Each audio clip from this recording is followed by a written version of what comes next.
Good evening. Welcome to Prayer Watch.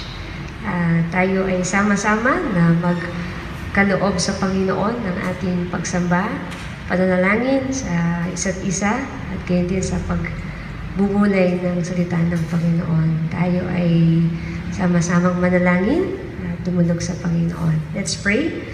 Panginoon, salamat po, Lord, sa pagkakataon na ito na pinagsama-sama mo kami muli para po sa prayer watch ngayong gabi. Tulungan mo kami, paunahan mo kami, ang iyong banal na spirito ang siyang mangusap sa bawat isa sa amin. Turuan mo kaming magpakumbaba sa iyo, turuan mo kaming makinig mula sa iyo, Panginoon. At ipaunawa mo ang mga bagay na nais mo, Lord, na ituro sa amin sa gabi na ito. Dalangin namin na maging kalugod-lugod kami sa aming pagharap sa iyo. Humihingi kami ng kapatawaran sa aming mga kasalanan na nagawa.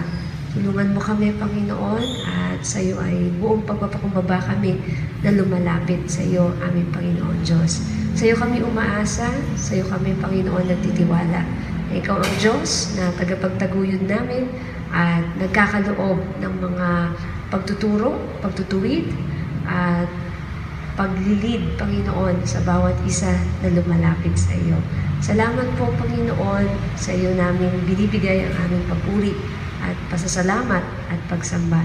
Sa pangalan ni Jesus, Amen. And here we are, lifting our hands to you. Here we are, giving you thanks for all you do.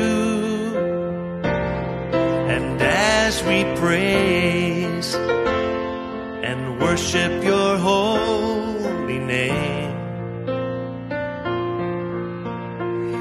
you are here, dwelling within our praise.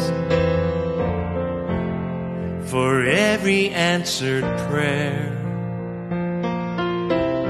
for always being there, for love that hears us when we call,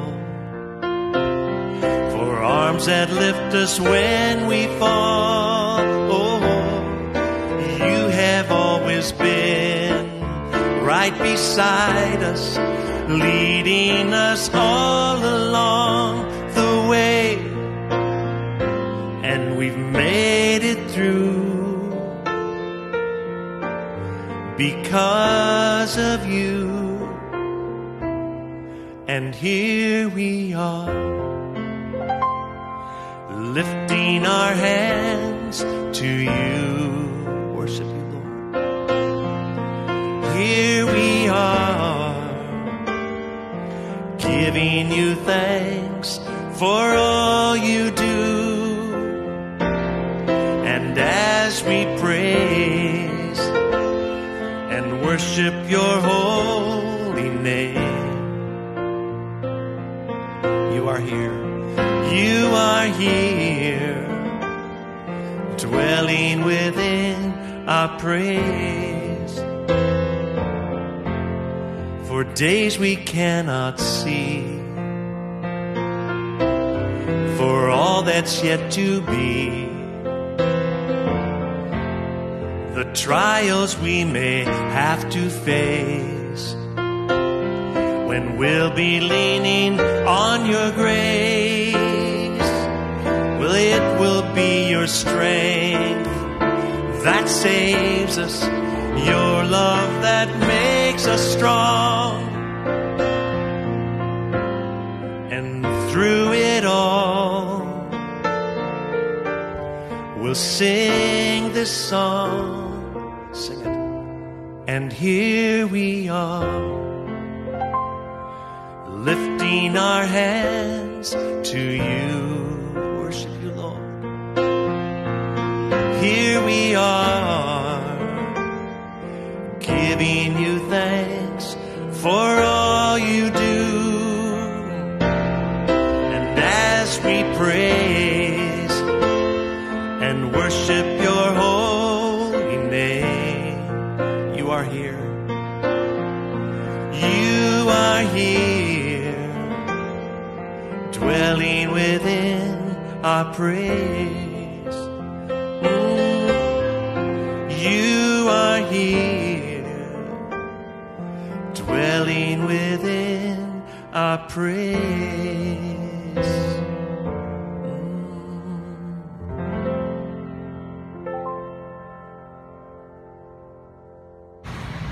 Praying with faith o nananalangin ng may pananampalataya.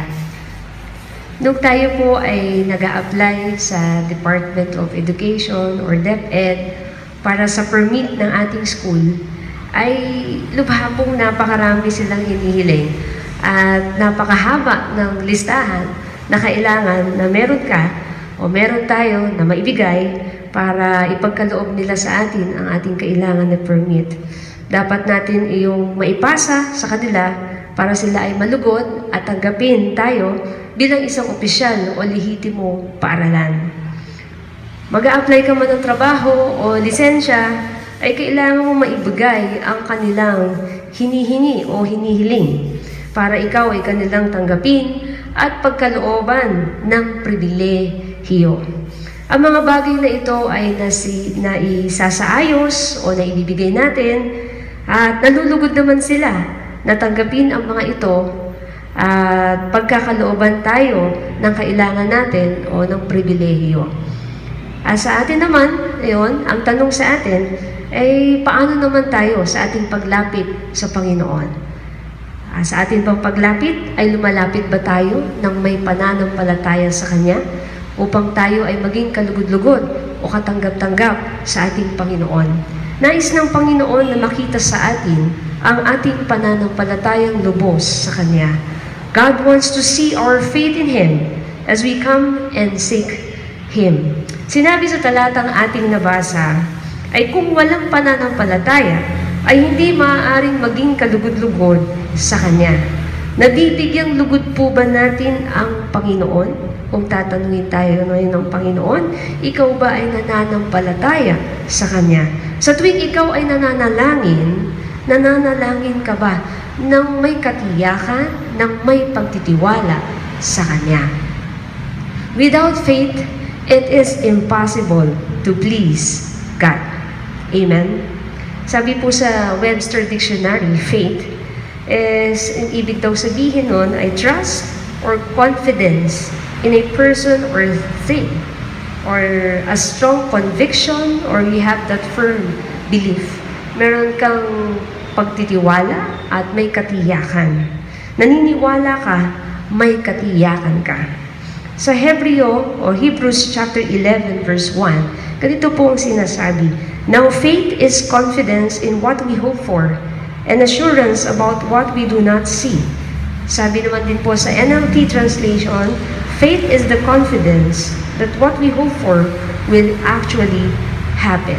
Our brothers and sisters in the Lord, if we have faith in God, we have confidence in Him and in His promises. Mayroon po tayong pananampalataya at pagtitiwala na mangyayari ang ating mga inaasahan at katiyakan tungkol sa mga bagay na hindi natin nakikita.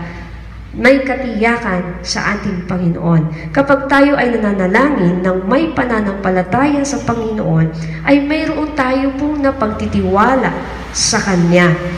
Nagtitiwala tayo sa Kanyang mga pangako sa atin. Sa konteksto po ng ating nabasa mula dito po sa Hebreo, ay nakararanas ng ang mga mananampalataya ng paghihirap at mga banta ng pag-uusig. Ang mga talata sa aklat ng Hebreo chapter 11, kung atin pong babasahin, naglalahad po ito ng mga tao na lubos na nanampalataya sa atin pong Panginoon. Ang mga talatang ito ay nag-uudyok po sa kanila ng katatagan at pananatili sa pananampalataya at nang sa gayon ay matanggap nila ang bunga nito, ang katuparan ng mga pangako sa Panginoon sa kanila. Sa atin pong kapanahunan, mga kapatid, sa atin ng mga magulang, nagdaranas man po tayo ng iba't ibang uri ng pagsubok, paghirap, mabigat na mga responsibilidad. Walang katiyakan sa ating kinabukasan o sa hanap buhay dahil sa pandemya o iba pang mga rason. Sa kabila po ng lahat ng ito, ay manatili po sa atin ang pananampalataya sa Panginoon.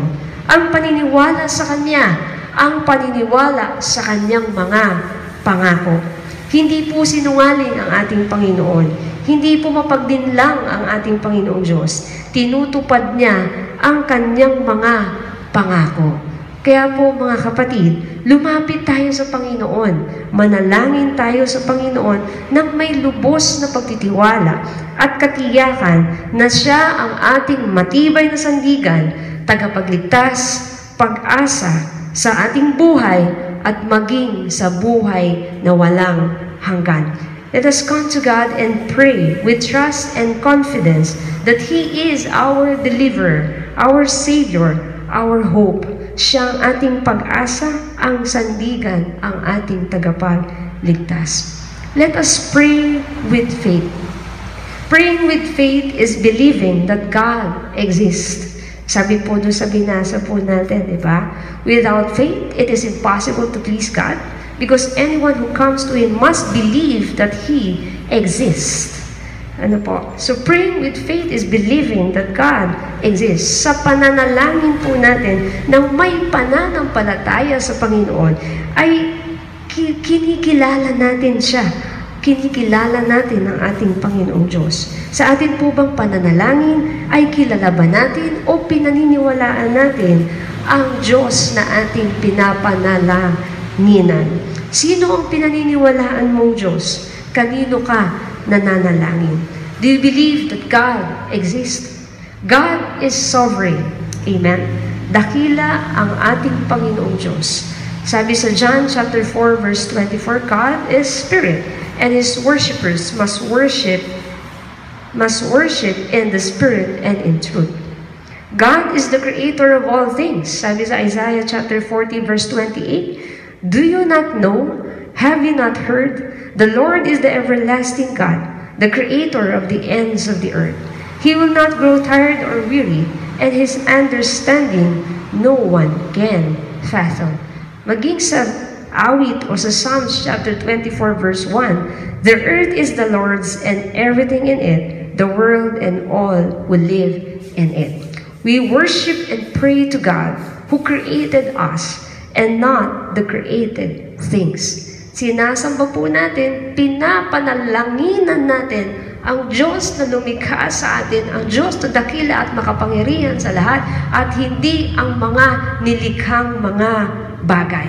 But sadly, nakakalungkot po, those who do not believe worship and utter prayers to the created things and not to God, our Creator.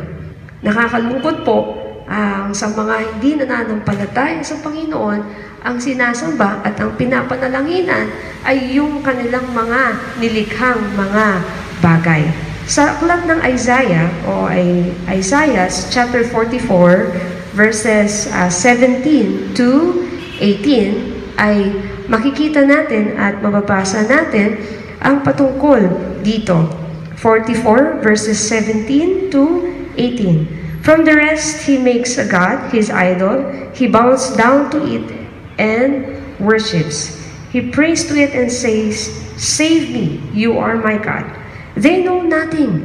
They understand nothing. Their eyes are plastered over so they cannot see, and their minds closed so that they cannot understand.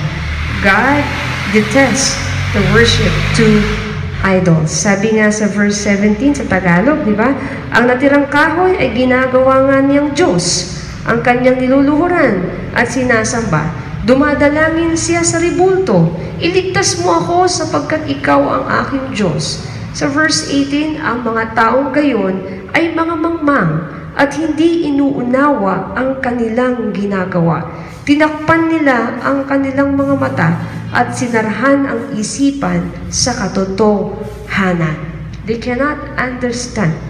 Sa mga tao na hindi naniniwala sa Panginoon at nananalangin sa mga likhang mga bagay, hindi po iyan ang kalooban ng Panginoon.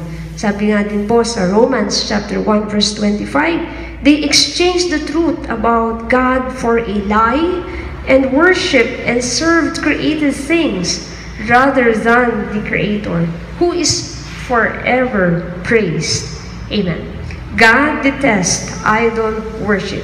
We should not utter prayers to idols. We only worship and pray to our God, the living God. Hindi po sa mga nilikhang mga bagay. Colossians chapter 2 verse 15 mula sa NLT, Christ is the visible image of the invisible God. He existed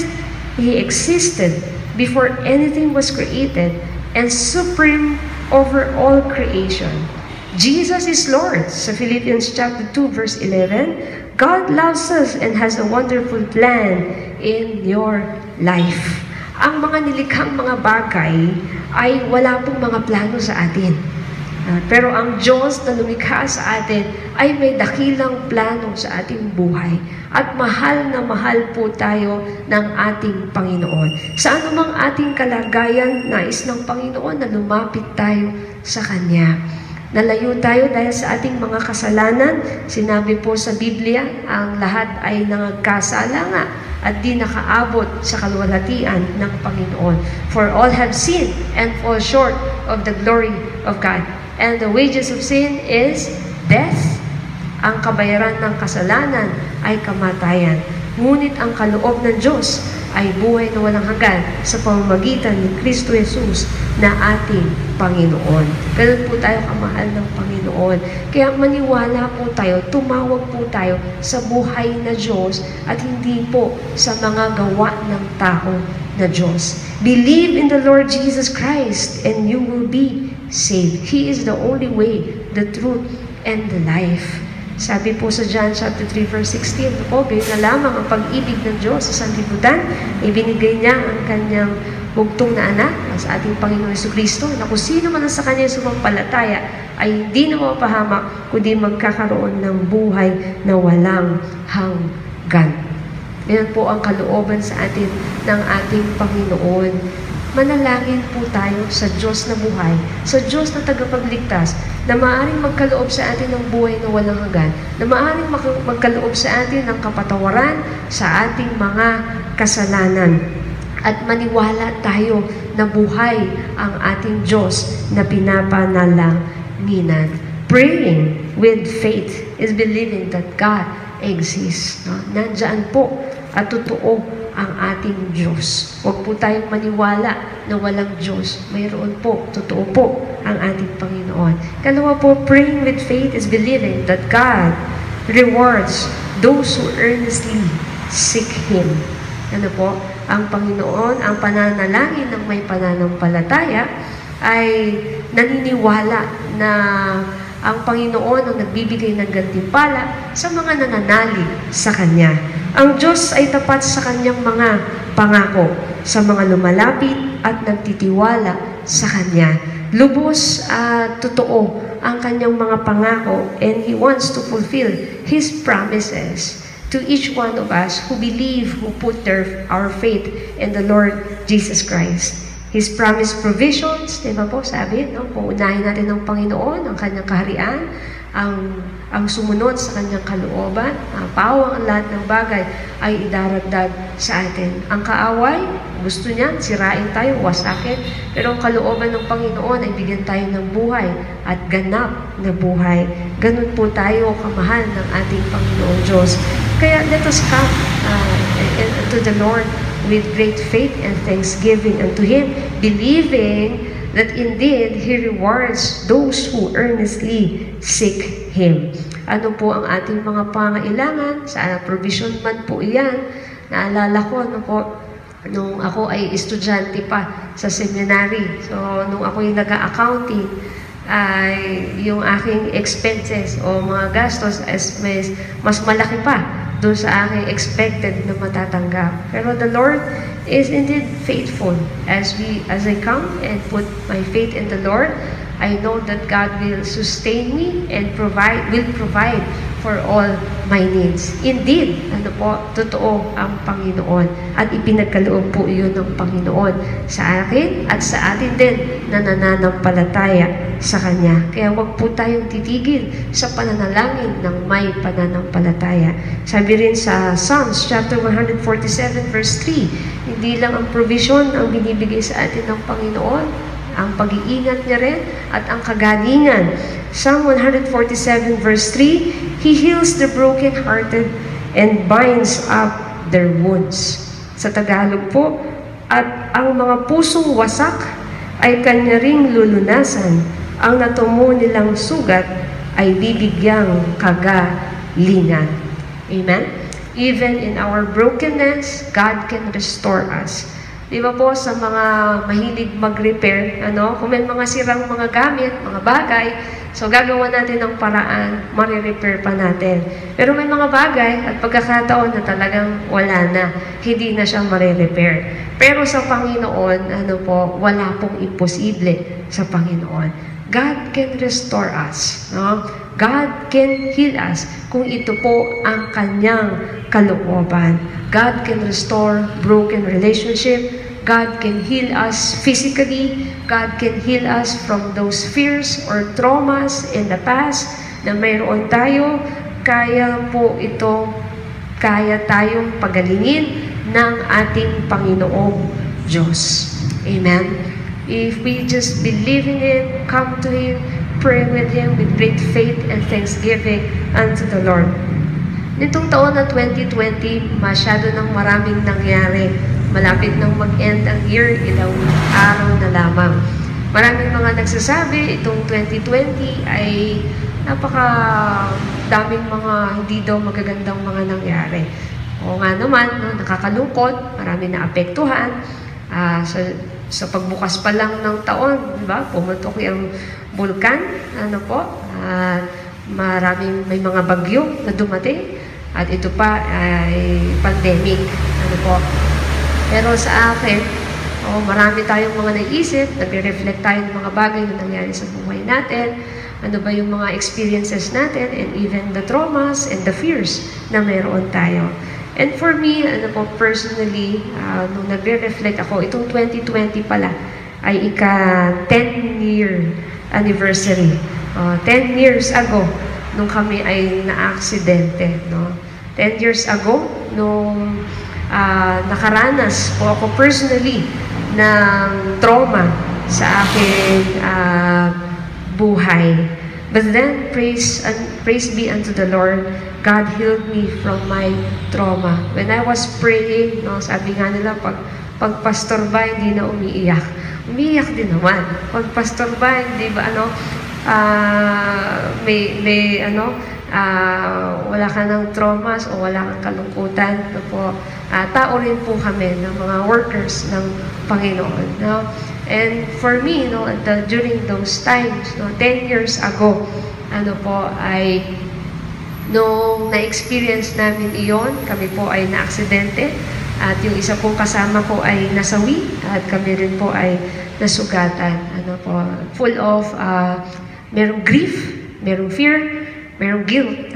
Minsan kapag pastor ka, diba, parang kang doktor sa sarili mo, ano na bang stage to? Stage ba ng grief? O anong stage ng grief to? Denial pa ba ako? Hindi totoo na ganito nangyari? Or may bargaining na sana ako na lang yon, sana ganito, sana.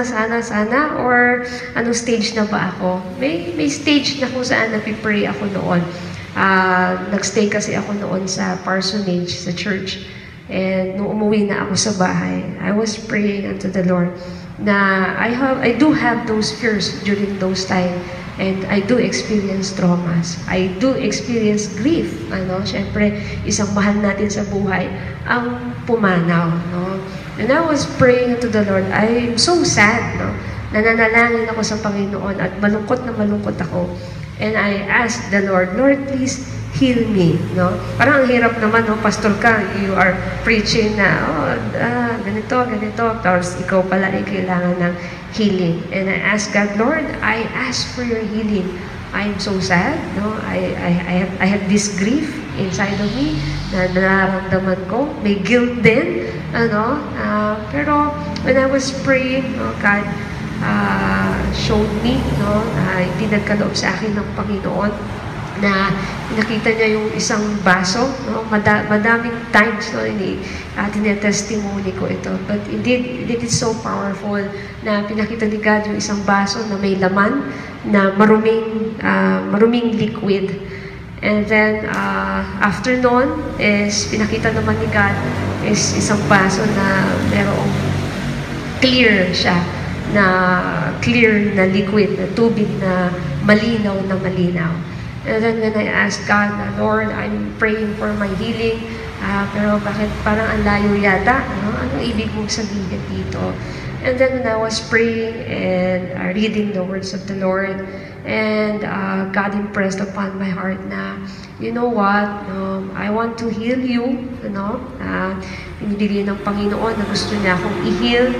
But then, hindi pumapasok yung healing, because you are still clinging on, ayaw mo pang bitawan, yung mga fears mo niyan, yung mga guilt mo niyan sa iyo. Parang yun sa baso na may marumi, na nandyan pa nandyan sa heart mo, nandyan sa mind mo, nandyan sa pag-iisip mo, nandyan pa, ayaw mo pang bitawan. So, and God wanted me to release it upon Him as I prayed. And I told everything unto the Lord. The Lord, I want healing, and I release it unto you. Sino-surrender ko lahat sa iyo yung guilt, yung fear, yung sadness, and please give me peace and healing. And then yun pala yun, yung sa isa, yung maliwanag. And then the healing of the Lord, the presence of the Lord, you truly healed me, and comforted me with His words. Opo, may mga pagkakataon, sabi, time heals. Yes, pero may mga pagkakataon na, tagal-tagal na, hindi pa rin nahihil, may mga bagahe pa rin sa buhay, may mga traumas and baggages and even yung mga hurts, pero indeed, tunay nga, yung presensya ng Panginoon ang siyang magbibigay ng kagalingan sa atin as we come unto Him, as we humble ourselves unto Him, as we pray unto Him with faith that indeed the Lord will bring miracles in your life, the Lord will set you free, the Lord can heal you. Then you will receive His healing. You will receive His freedom.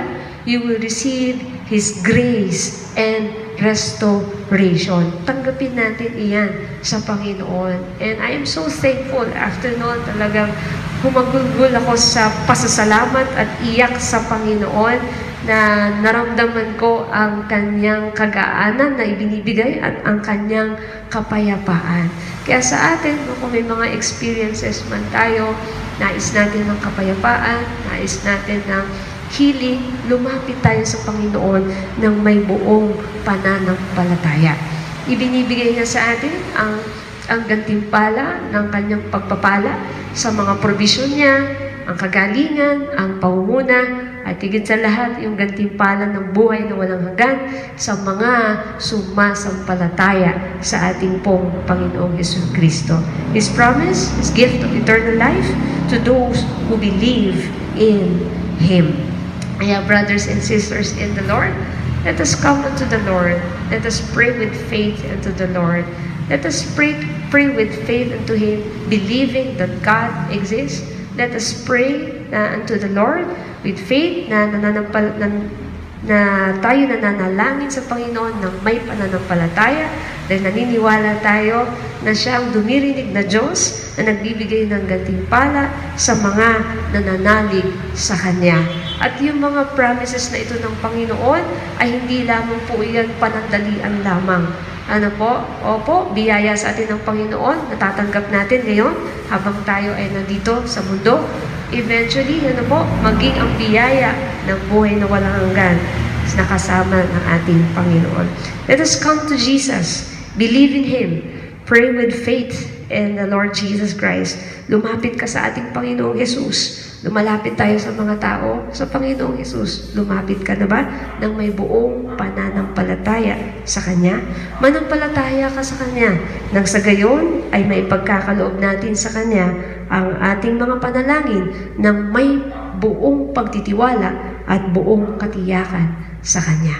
Purihin ng Panginoon. Tayo po ay lumukod at tayo po ay manalangin. O aming Diyos, salamat po Panginoon sa iyong mga salita. Salamat Panginoong Diyos dahil meron kaming Panginoon na nilalapitan, saligan Panginoon. At sa aming pong paglapit sa iyo, turuan mo kami na lumapit sa iyo ng may buong pananampalataya. Sa aming pananampalataya ay kilala ka namin o Diyos na aming pong pinaglilingkuran, na aming pong inaasahan. Kung mayroon mang pagkakataon sa buhay namin, Panginoon, na nanampalataya kami o nanalangin kami sa mga bagay ng mga nilikha o sa mga bagay dito sa mundong ito, Panginoong Diyos, sinamba at pinanalangin na namin sila, Panginoong Diyos, patawarin mo kami, Panginoong Diyos. We rebuke it, we break the curses of the enemies, Panginoon, na ibinigay sa amin dahil sa pagsamba namin na ito, Panginoon, in the past, O Lord God, or even now, Panginoon, pero kinukonvict mo kami at gusto mo, Panginoon, na kami ay turuan na kung kami mananalangin kami sa iyo, O Diyos, na buhay at hindi sa mga bagay na nilikha lamang, Panginoong Diyos. Salamat, Panginoon, sa mga plano mo sa aming buhay.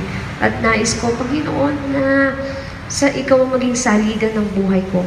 Kung meron sa atin na pananampalataya natin sa Panginoon ay sa tingin natin at sa ating mga pamumuhay ay malayo sa Kanya, lumapit tayo sa Panginoon at ipagkaloob sa atin sa Kanya ang pagtitiwala natin. Ipagkaloob natin ang ating pananampalataya sa ating Panginoong Jesus. Humingi tayo ng kapatawaran sa anumang kasalanan na ating nagawa at tanggapin natin siya sa buhay natin, ating Panginoong Jesus, bilang Panginoon at tagapagligtas. Manampalataya tayo sa Kanya. Nang sa gayon, ang Diyos na ating dinadalanginan ay ang Diyos na buhay, ang tagapagligtas, ang Panginoong tunay. Panginoon, patawarin mo po kami, Panginoon, sa mga pagkakataon na ito, Panginoong Diyos. At ngayon ay lumalapit kami sa iyo ng may buong pananampalataya. Ikaw na Jesus ang maghari sa buhay ko, Panginoon Diyos. Tinatanggap kita, Jesus, bilang Panginoon ko at tagapagligtas. Nais ko, Panginoon, na sa aking pananalangin ay tunay nga na buhay na Diyos ang aking pinapanalanginan. At Panginoon, sa amin, Panginoon, sinasabi namin na kami nananampalataya na sa iyo, Panginoong Jesucristo, na dalangin namin na sa aming paglapit sa iyo, pananampalataya sa iyo, Panginoon, paglapit at pananalangin sa iyo, ay maniniwala kami na ikaw ang Diyos na tagapagkaloob ng gantimpala, Panginoon, at sa mga nananalig at lumalapit sa iyo. At sa pagkakaloob mo ng mga biyayang ito, ikaw, O Diyos, ang siyang mapapurihan sa lahat ng ito. Biyaya ng provision mo sa aming buhay, biyaya ng pangunguna mo, biyaya, Panginoon, ng kagalingan. Kung meron sa amin, Panginoon, na sa mahabang panahon na, Panginoon, ay may mga dalahin, Panginoon, na takot, dalahin na galit, o dalahin na anumang mga traumas, Panginoon, or even grief, o pagdalamhati, Panginoong Diyos, humihingi kami ng habag sa iyo at ikaw magkaloob ng kagalingan sa bawat isa, Panginoon, na nangangailangan nito. Sa mga nasugatan ng mga puso, those hearts are broken, O Lord, because of certain circumstances in their lives. We ask for your healing unto each one of them, O Lord. Salamat po, Panginoon, sa iyo kami nagtitiwala, O aming Panginoong Diyos. Turuan mo kami na sa aming paglapit sa iyo ay lumalapit kami sa iyo ng may buong pananampalataya. Salamat po, Panginoon. Purihin ka, O Diyos, sa pangalan ni Jesus. Amen. Amen.